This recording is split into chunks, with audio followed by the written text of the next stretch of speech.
The storm never stopped on the frozen planet. Snow moved like sharp white knives across the land. The sky was dark, and the wind howled like a living thing. Far from any city or station, a single human moved slowly through the ice. His name did not matter. Out here, names meant nothing. Only survival mattered. He was a human explorer, sent to scan dead worlds for lost tech and rare energy. This planet was marked as lifeless. Too cold. Too dangerous. No one was supposed to be here. Then his scanner beeped. First, he thought it was broken. Life signs on this world made no sense. He checked again. The signal was weak, very weak, but real. 2 heartbeats. Fading fast. He turned toward the signal and pushed forward into the storm. Each step felt heavier than the last. The cold pressed through his suit, biting deep. His oxygen warning flashed once, then went quiet. He did not have much time. After several long minutes, he saw something dark under the snow. He stopped. The shape was wrong for rock, wrong for ice. He knelt and brushed the snow away with shaking hands. Beneath the ice were 2 figures. Humanoid, slender, not human, alien. They were young. 2 alien girls, lying close together, arms locked as if trying to share warmth. Their skin was pale blue, almost white from the cold. Ice covered their hair. Their lips were dark, and their breathing was so slow it was hard to see. "They're alive," he whispered, shocked. His scanner confirmed it. Barely alive. The human looked around. The storm was getting worse. If he stayed, he could die. His ship was still far away. Carrying 2 bodies through this cold was almost impossible. The safe choice was clear. Leave. He stood up, heart racing. This was not his mission. No one would blame him. On this planet, even seconds mattered. Then one of the alien sisters moved. Her fingers twitched. Her head turned slightly, resting against her sister. Even in the storm, even near death, she tried to protect her. The human clenched his jaw. "Damn it," he said softly. He removed his heat pack and placed it between them. Their breathing improved just a little. Not enough. They needed shelter. Warmth. Now, he activated an emergency beacon, knowing it could be tracked. Knowing others might come. He lifted the first sister, surprised by how light she was. Then the second. Their bodies were cold, dangerously cold. Step by step, he began walking toward his ship. The wind screamed louder, as if angry at his choice. His suit alarm flashed again. Power was dropping fast. Then he saw something that made his blood run cold. In the distance, through the snow, shapes moved. Tall shapes. Watching. Not rocks. Not ice.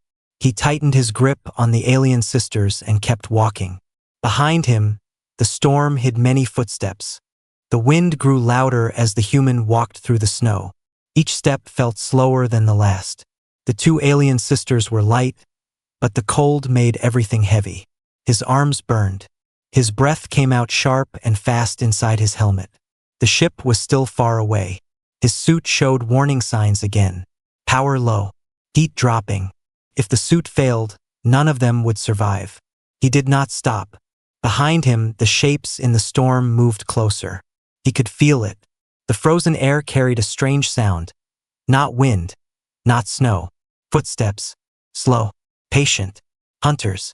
The human adjusted his grip and leaned forward. He was not fast, but he was stubborn. Humans always were. One of the alien sisters made a weak sound. Her eyes opened slightly. They were bright silver, filled with fear and confusion. She tried to speak, but her lips could not move. "You're safe," the human said, though he did not know if it was true. "I've got you." She did not understand his words, but she heard the calm in his voice. Her eyes closed again. The ship finally appeared through the storm, dark and silent against the white world. The human felt hope push through the cold pain in his chest. He stumbled faster, almost falling once, but he reached the loading ramp. He carried the sisters inside and sealed the door behind him. Warm air rushed out. The ship lights turned on. He laid the sisters on the floor and removed his own gloves. Their skin was ice cold. Too cold. He moved fast, activating the ship's heaters and emergency medical system. Thin lights scanned their bodies. Severe cold damage, the system said. Life signs unstable. Do it, the human said. Save them. He wrapped them in thermal sheets and placed heat units around them. Slowly, very slowly, their breathing became stronger. He sat back against the wall, exhausted. His hands shook from cold and stress. Only then did he allow himself to feel fear. A loud sound hit the ship. Something struck the outer hull. The human froze. Another impact followed, stronger this time. The ship rocked. Alarms began to sound. He ran to the control panel and checked the sensors.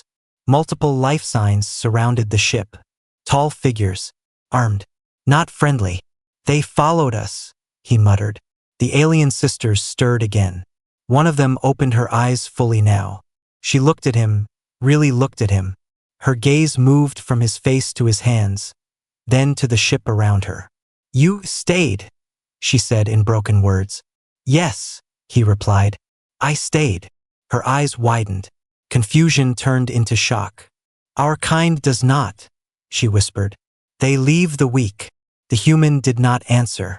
He was already checking weapons and locks. His ship was small, old. It was never meant for a fight. Outside, a deep voice echoed through the hull, speaking in an alien tongue. The meaning was clear even without translation. Come out. The human stood between the sisters and the door. His weapon was small. His body was tired. His chances were low. But he did not move. The older sister looked at him, her silver eyes filled with something new. Hope.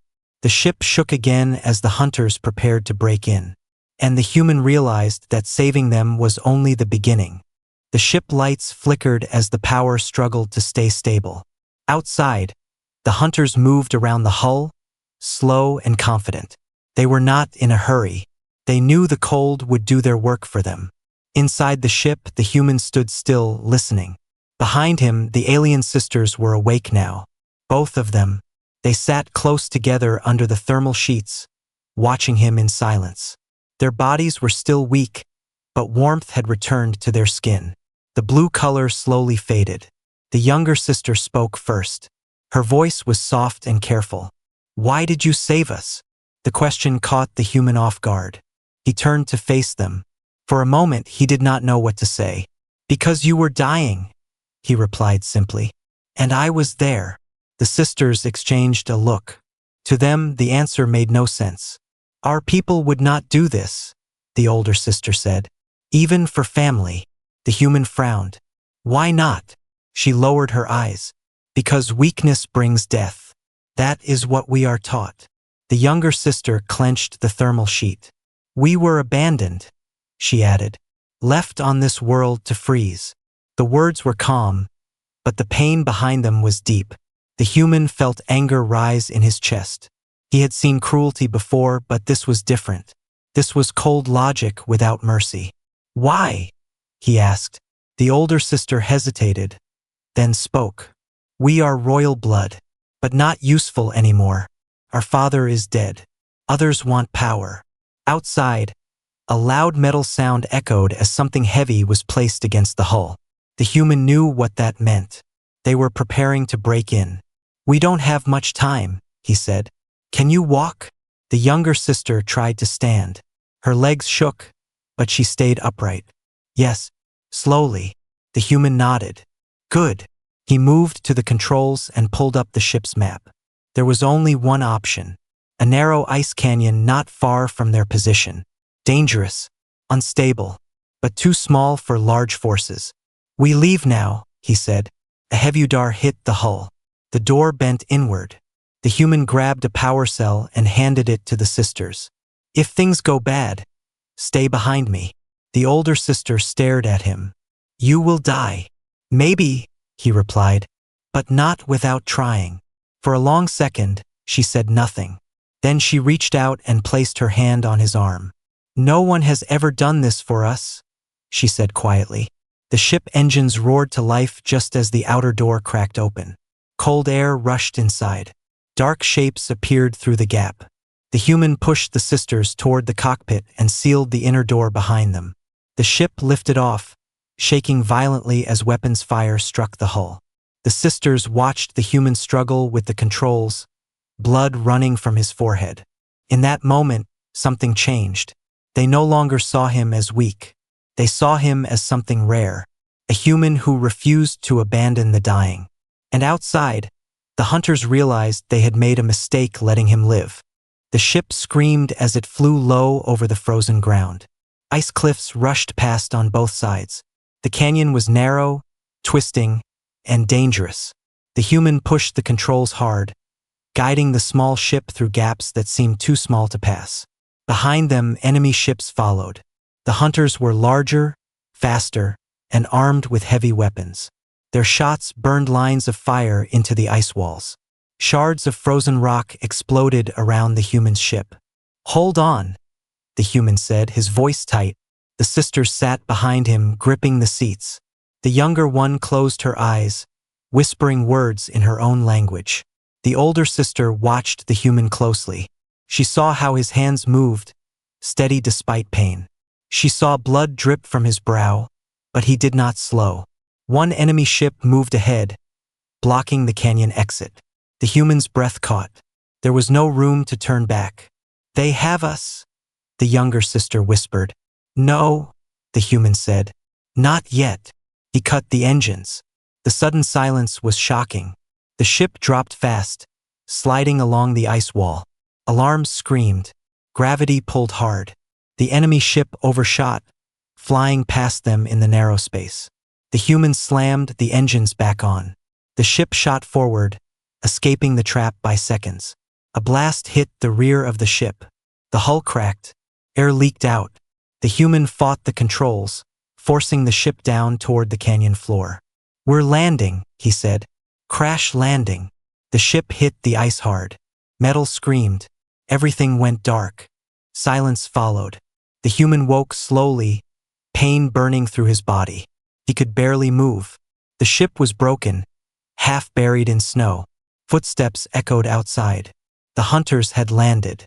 The human pushed himself up, grabbing his small weapon. He stood in front of the sisters as the door was torn open. Cold air rushed in. Tall alien soldiers stepped inside. Their armor was dark, their eyes cruel. "You are weak," the commander said, pointing at the human. "You should have left them." The human said nothing. The commander raised his weapon. Before he could fire, the older sister stepped forward. "Stop," she said. The soldiers froze, shocked. She stood tall despite her weakness. "By ancient law," she declared, "we claim this human as our protector." The commander laughed. "Humans cannot protect anyone." The younger sister moved beside her. Her eyes began to glow softly. Symbols lit up on her skin. "You are wrong," she said. The ground shook. A powerful signal burst from the sisters, racing into space. A royal code. Old, forgotten, absolute. The soldiers stepped back, fear in their eyes. The commander lowered his weapon slowly. "You cannot do this," he hissed. "We already did," the older sister replied. The human looked at them, confused and bleeding, as the sisters stood between him and the enemy. For the first time, the hunters realized the truth. The weak human had changed the fate of royalty, and the galaxy was about to hear his name. The frozen canyon was silent after the signal. Even the wind seemed to pause. The alien soldiers stood still, weapons lowered, their confidence gone. Above the planet, far beyond sight, something ancient had awakened. The human leaned against the ship's wall, struggling to stay on his feet. Pain spread through his body, but he refused to fall. He watched the sisters stand tall in front of him, no longer helpless victims. The royal signal echoed again, stronger this time. Moments later, the sky lit up. Massive ships appeared in orbit, their shapes smooth and bright, unlike the dark hunter vessels. Symbols of old power glowed across their hulls. These were not soldiers chasing prey. These were guardians answering a call. The hunter commander looked up, fear clear in his voice. The royal fleet, it was a myth. It was a promise, the older sister said calmly. A message spread across all open channels. Clear, undeniable. Royal blood lives. Protection has been claimed. The hunters backed away. Some dropped to one knee. Others fled to their ships, desperate to escape judgment. Medical drones descended from the sky and surrounded the broken ship. Warm light wrapped around the human as machines began to treat his wounds. His vision blurred. The younger sister knelt beside him and held his hand. Her touch was gentle, careful. "You should have left us," she said softly. He gave a weak smile. "Humans don't always do the smart thing." She looked at him with shining eyes. "That is why you are strong." The older sister turned to the arriving royal guards. "This human is under my protection," she said. "By choice. By honor." The guards bowed without question. News traveled fast across the galaxy. A human had saved 2 alien sisters left to die. A human had chosen mercy over safety. A human had stood alone against hunters and refused to step aside. Other species listened. Some were confused. Some were afraid. Many were curious. Days later, the human awoke aboard a clean, warm ship. The cold was gone. His body felt lighter. The sisters were there, standing beside his bed. "Our world owes you a debt," the older sister said. "A great one." He shook his head slowly. "I didn't do it for a debt." She smiled. "We know." The younger sister looked out the window at the stars. "Your kind is different. You protect the weak, even strangers." The human followed her gaze. "We try." A message appeared on the main screen. A public broadcast sent to every major system. Humanity has been recognized. Not as prey, not as weak, but as protectors. The sisters turned back to him. "You saved us," the older sister said. "Now we will stand with your people." The human closed his eyes for a moment, breathing in warm air instead of ice. He had come to a dead world expecting nothing. Instead, he had changed everything. And in the cold silence of space, humanity was no longer alone.